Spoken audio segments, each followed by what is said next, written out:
Politique, élection municipale.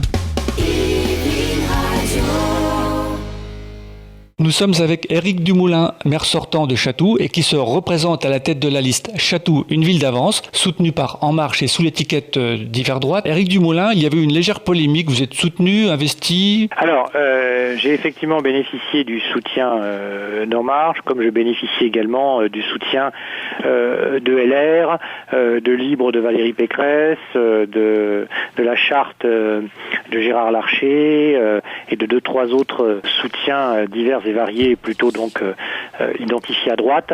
Donc oui, mais si vous voulez, surtout ce qui me paraît important, c'est de préciser que je suis d'hiver droite et totalement indépendant des partis politiques et que je suis de ce fait-là ravi des différentes marques de soutien qui m'ont été apportées, mais que je garde ma totale indépendance par rapport à tous les partis. Quel bilan faites-vous de votre dernier mandat qui n'a pas été complet puisque vous avez remplacé Guylain Fournier qui était LR en 2018? Oui, alors effectivement, d'abord il y a eu la poursuite des grands projets qui avaient été initiés, tels que la promenade des Landes, tel également que le projet de réfection du stade Finalteri.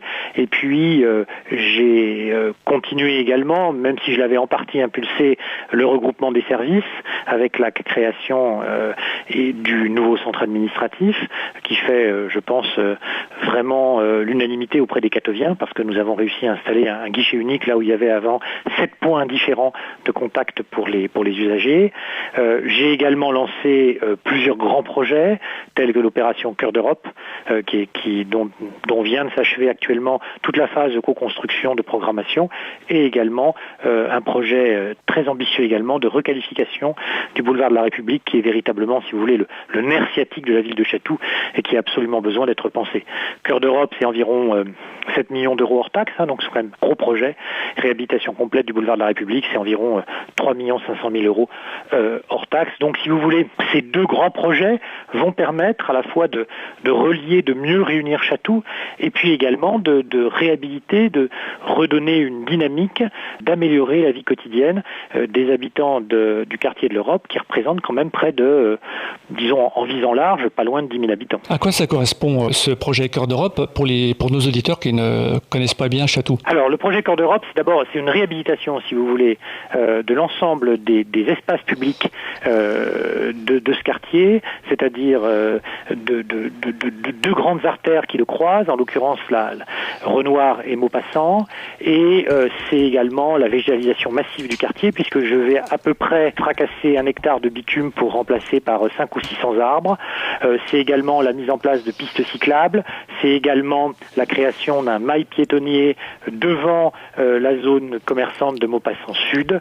C'est, si vous voulez, également un travail sur l'éclairage, sur la sécurité, sur le stationnement, sur les voies piétonnes. Enfin voilà, si vous voulez, c'est vraiment une réhabilitation, un réaménagement urbain très complet, dont le but est de rendre ce quartier plus agréable, que les gens aient envie de s'y promener, d'y rester, et puis de redynamiser également les commerces qui souffraient, dont nous avons, je pense, réussi en l'espace de 2 ans à redonner déjà une certaine dynamique, mais qui souffraient quand même et qui convient de doper, d'aider et d'accompagner pour que le quartier vive, parce qu'un quartier ne peut pas vivre sans ses commerces. Bon, je pense que ça répond à une partie de ma question suivante qui était pourquoi vous représentez-vous, et il y a une seule liste en face de vous. Oui, effectivement. Alors je me représente effectivement d'abord parce que, comme je l'ai dit lors de mes vœux de l'année dernière, le job me passionne. Je suis extrêmement intéressé par ce que je fais. Je trouve que maire d'une commune de cette importance, c'est véritablement très intéressant. Si je devais comparer avec une entreprise privée, puisque j'ai longtemps été chef d'entreprise, je dirais que c'est 50 millions d'euros de budget, 500 collaborateurs et 32 000 clients. Donc c'est un vrai challenge au quotidien, à la fois de management, d'accompagnement. Et puis, si vous voulez, ça permet la concrétisation de projets lancés que je souhaite effectivement continuer. Et puis de travailler sur de nouveaux horizons pour essayer de construire, dessiner notre ville à 10 ou 15 ans. Dans votre programme, vous parlez de Smart City. Qu'est-ce que vous entendez exactement au concret, au quotidien pour les Catoviennes et les Catoviens? Alors, si vous voulez, Smart City, ça veut un petit peu tout dire et rien dire. Ça veut dire, la traduction, c'est ville intelligente. Alors, comment on rend une ville intelligente? Par plein de moyens. Par exemple, par la mise à disposition des Catoviens d'applications qui permettent de, par exemple, identifier identifier un dépôt sauvage, un trou dans une rue et envoyer des photos géolocalisées de façon qui arrivent directement chez nous dans les services techniques, de façon à ce que les services techniques puissent intervenir non pas en temps réel mais très rapidement.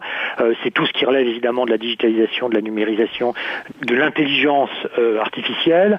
Et puis pour prendre un autre exemple, ça peut être également, pourquoi pas, une application sur le stationnement, ça peut être des systèmes d'éclairage intelligent. Il y a plein de choix possibles en matière de Smart City. L'idée étant d'être à la fois dans l'expérimentation pour voir ce qui fonctionne et ce qui ne fonctionne pas, et puis quand ça fonctionne, de savoir mettre le paquet pour développer le produit. Vos 2-3 priorités en matière de Smart City, par quoi commenceriez-vous? Éventuellement juste à tester même. Alors on va commencer par tester cette application en matière de propreté de la ville, parce que ça me paraît important, c'est le quotidien des gens, en matière de tout ce qui concerne les déchets, les trous, les pannes, etc. Ça, l'environnement quotidien. On va également réfléchir dans le cadre de l'aménagement Cœur d'Europe et République à quelques initiatives. Pourquoi pas justement, j'en parlais, cette application en matière de stationnement. Pourquoi pas aussi sur certaines voies, le fait de pouvoir éteindre la nuit et que la voie ne s'allume qu'au passage d'une voiture ou d'un piéton, de façon à faire des économies d'énergie.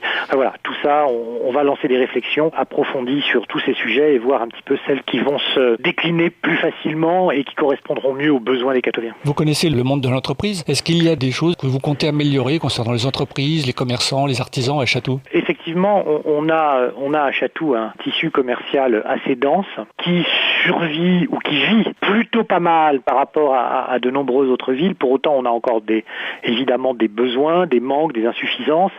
C'est vrai qu'il faudrait, par exemple, notamment sur la zone sud, pourquoi pas un magasin de vêtements, pourquoi pas un magasin de chaussures comme il y avait avant. Maintenant, c'est très très difficile. La ville a bien sûr un rôle d'impulsion, elle a un rôle d'animation, mais elle ne peut pas se substituer aux commerçants, aux décisions d'achat, de vente, aux investisseurs. Pour autant, nous allons essayer de développer un petit peu, si vous voulez, comme on a déjà commencé à le faire d'ailleurs, cette dimension d'impulsion. On a essayé de le faire sur le quartier de l'Europe, notamment sur Renoir. On a réussi à aider, à permettre l'ouverture de nouveaux magasins et du fait qu'il y ait moins de rideaux baissés. On va évidemment continuer. Et puis pour les entreprises, c'est, je pense, un des points faibles de la politique de la ville aujourd'hui, même si les entreprises, ça relève de la compétence de la communauté d'agglomération. On va essayer de dynamiser notre tissu entrepreneurial, de multiplier les liens entre la ville et le tissu entrepreneurial, avec certainement la création d'un espace de coworking qui permette d'aider les auto-entrepreneurs, qui permette d'aider les TPE à se développer, à grandir, etc. avec notre aide. Donc on a quelques idées quand même assez fortes en la matière pour effectivement dynamiser cette dimension commerce et entreprise. Monsieur Éric Dumoulin, actuel maire de Chatou et qui vous présentez à nouveau devant les Catoviennes et les Catoviens à la tête de la liste Chatou, une ville d'avance. Merci d'avoir accepté cette interview. Merci beaucoup.